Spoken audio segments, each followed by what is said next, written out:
right, so we have this carburetor off of my 1995 XR250, and it's in pretty rough shape. It's been neglected for about 10 years, so we're gonna tear into it and do a little repair on that. So I got a kit off Amazon actually, and it's a complete carburetor rebuild kit for the XR250. So it's got 3 different boxes here. We'll get into that after we get this apart. I usually just go for it and take the float bowl off first. I'm assuming there's nasty gas in here, which is why we have the carb cleaner. Get all that gelled gas out. So I like to have a few different rags. So I'll put my new parts over here and then all of the old or reused parts over here. So I'll just keep those organized. So the float bowl contains all of, well, most of the important parts, your jets, all of the valves, and that's just 3 easy bolts there. So it's actually dry in there. It's got some residue. So we'll get that cleaned out. There's a little drain valve here on the bottom of the float bowl. I believe this one has there's a little gasket on there. In this kit, there's also a new gasket here. This gasket is dry and nasty, rotted. So we'll just get rid of that one. All right, so the drain on the float bowl, 17 there. All right, and that's got a gasket in it we'll probably replace as well. Now, the little retaining clips here. So, be able to push out this little pin that holds the float. Okay, it's coming out of there. So pull that pin, float comes off, and that had the little valve in there. Okay, that controls how much fuel comes into the float bowl. All right, and these are our jets. Break that free. That's pretty easy there. These are made out of brass, so you got to be really careful that you don't cause damage to them when you're removing them. So this one has a spring on it. So we'll get that spring out of there. Don't lose the spring. Okay, and that's essentially everything that's in the float bowl. So we'll carry on. We're going to remove the top of this, so we'll be able to take the slide out. All right, so that should be just 2 screws there, and then this should come off. Yep. All right, we'll pull that out of there.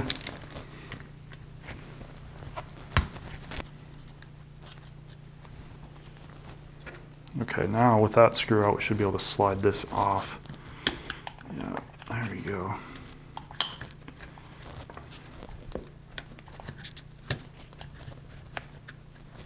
To undo this spring. There. And the throttle spring there. Okay, now the slide should come out. There we go. We are actually going to pull this needle out of there because this comes with a new one, and we're going to reset that to the stock specifications. I'm not sure where it's set right now, but there's different grooves on there. We'll go over how to do that. I'm gonna actually completely take this apart because it's pretty gross. We're gonna put it in a dip tank and get it cleaned up really nice. Make sure all of the rubber and plastic parts are out of it if you're gonna dip one of these, because the carburetor cleaner will actually eat the plastic parts. So we have our throttle screw there, or our idle screw, excuse me. And the one that was right here, that's actually the fuel air mixture screw. So we'll set that back to the factory spec. In the service manual, it does tell you at least how to jet your carbs for your altitude. And if you have aftermarket modifications, it's a good starting point, but you may have to do some adjustment after that, just looking at your spark plug and then making a decision there which direction you need to go. So this is the choke. Pull that off. And then there's a spring and a diaphragm in this one, which we will be replacing. Okay, pull that, the spring, And then this little rubber diaphragm here.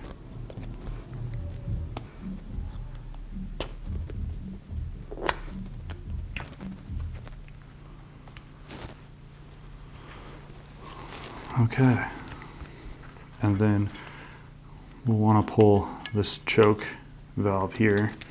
So need to pull these two screws out. So that's essentially the base of the carburetor. I don't think I can take anything else apart there. So we'll get this in the dip tank. All right, so we have the carburetor body here back from the dip tank. We got it all cleaned up and used the air compressor and cleaned it out, and it is looking really nice now. So we're gonna get going on putting this back together, and we'll start with the side here with this new diaphragm. So we've got a new spring, that's the old one, the new diaphragm here. Make sure that's centered. And then there's an O-ring that goes in there right at the top. Then we have the cover and the two screws.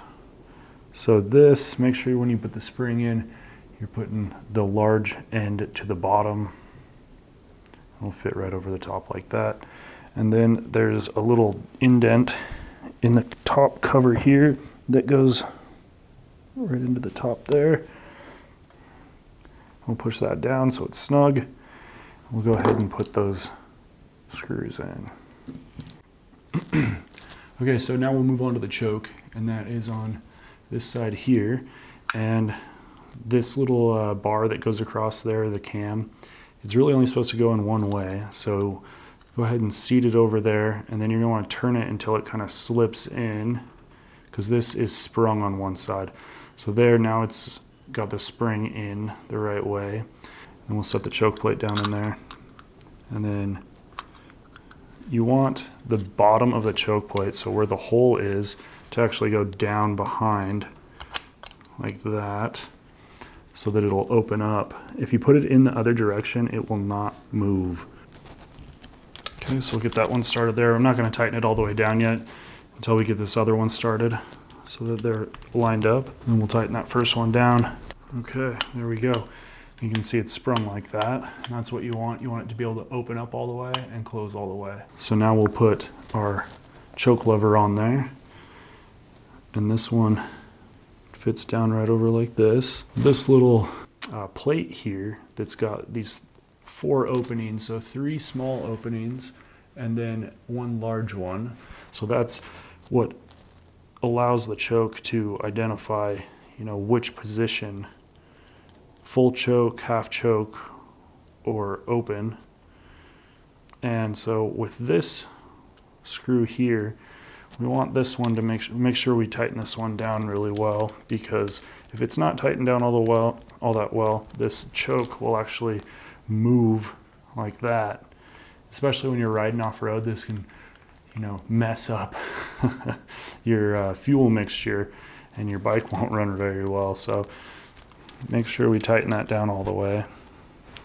Okay, so it needs a little resistance when it turns like that. So that's full choke there. See, it's closed all the way, half choke, and then open.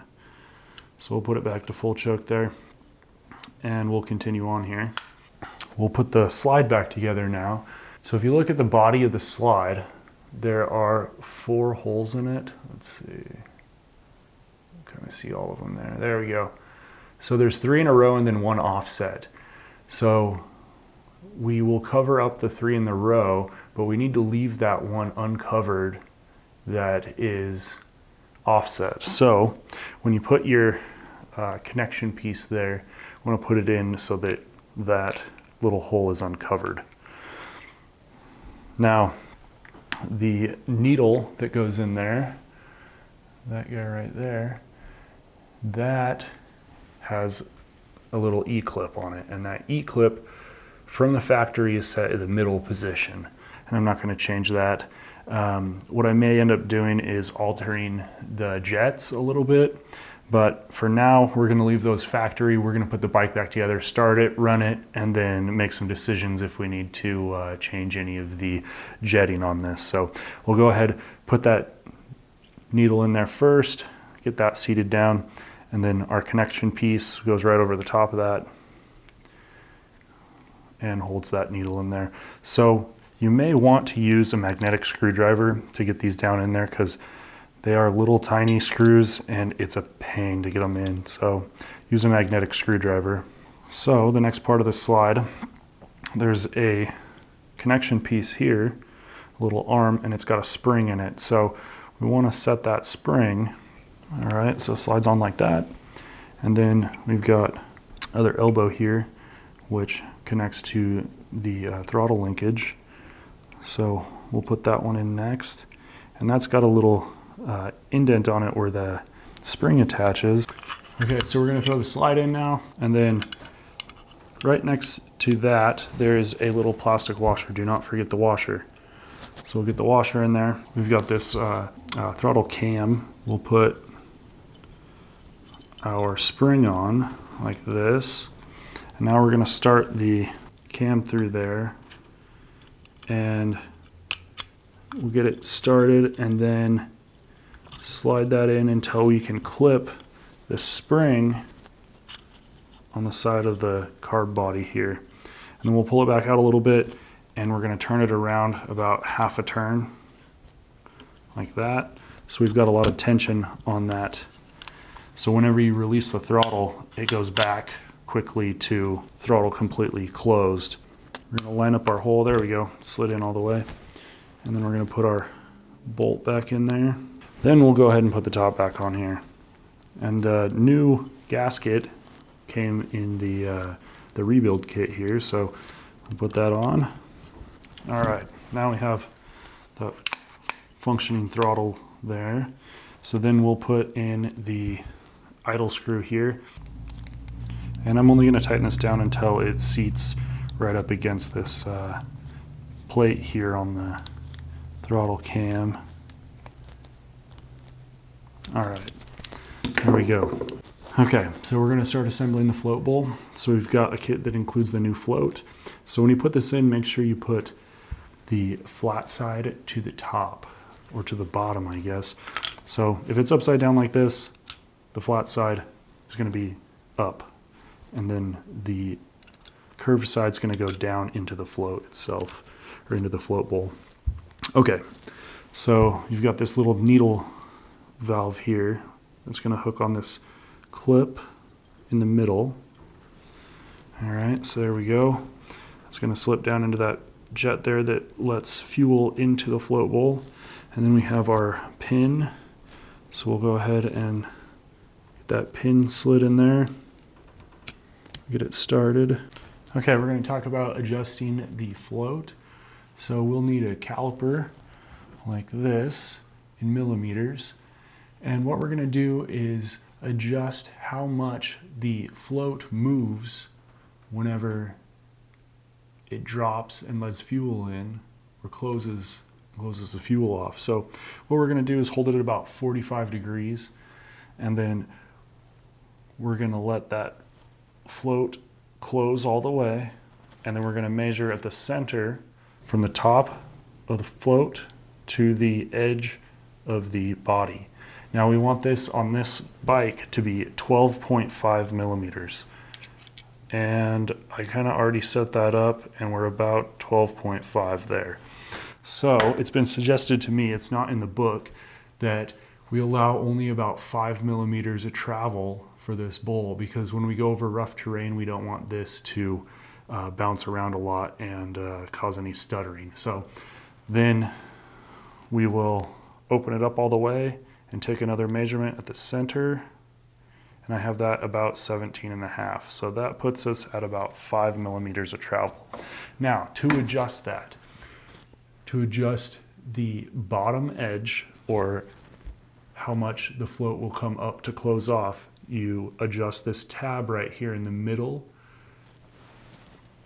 right there, that connects the needle valve into that little jet. Okay, and then to adjust how much it comes down whenever it's letting fuel in, there's another tab on this side right over here that you can bend to adjust. So we've got that set up where we want it now, about 5 millimeters of travel. So we're from 12.5 to 17.5. Okay, now we can move on to the jets. Now we'll go ahead and put the main jet in now. And this is the factory size 125, the one that came with the kit. And we're gonna leave it at factory right now. And later, I may pull this one and adjust it up or down depending on riding conditions and then how the spark plug looks after we've ridden it for a bit. So we'll go ahead and put that in there, snug that down.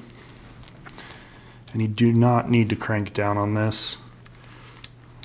Just get it snug.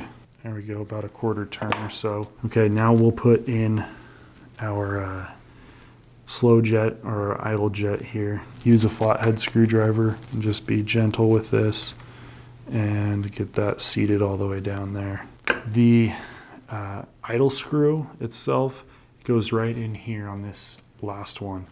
Now, this is included with the kit. You'll get the idle screw, a spring, a washer, and then a little tiny seal there. So all that needs to go down in there. So I'm actually going to turn the carb upside down to do this, and we'll thread it in there so everything stays right how we want it to. Now this one, you don't snug down all the way. We'll get it started in there and turn it till it stops. So there we had it stop. Now for this bike, we want it 2 1/4 turns out. Half, 1, 1.5, 2, and then a quarter turn. And then that is the factory setting for that. And we're gonna stick with that for now, and we can adjust it later depending on how the bike's running. Okay, so we have all the jets in place. Everything's tuned there, how it is from the factory. All right, now we can put our, this little plastic, it's like a slosh guard, keeps the fuel from moving around too much in there. That should clip down firmly. So I just warmed that piece up in some hot water and just pushed on those tabs a little bit, and they're angled in a little bit more now. You want to be careful not to break those off. And then we're going to slide that back on there. We'll see how it fits here. That's a little bit tighter. I might do a little bit more on that. So we've got that on, and now we can start working on putting the float bowl back together. The needle for the valve to release the gas out of the float bowl. So we'll go ahead and take that old nasty looking seal off there, and we'll put a new one on. There we go, just like that. And then that can slide back into this, the side of the float bowl here, and we'll tighten that down. And then we'll have one more O-ring on the bottom here. And so what's nice about this little opening here is once we get it on, you can actually adjust or remove your main jet to make changes without removing this bottom piece of the float bowl. And we'll put our new O-ring in like that, and go ahead and seat that back down. There we go. I think that's a 17. Get that snugged in there. There is a new seal that goes on the float bowl there. Put that seal in.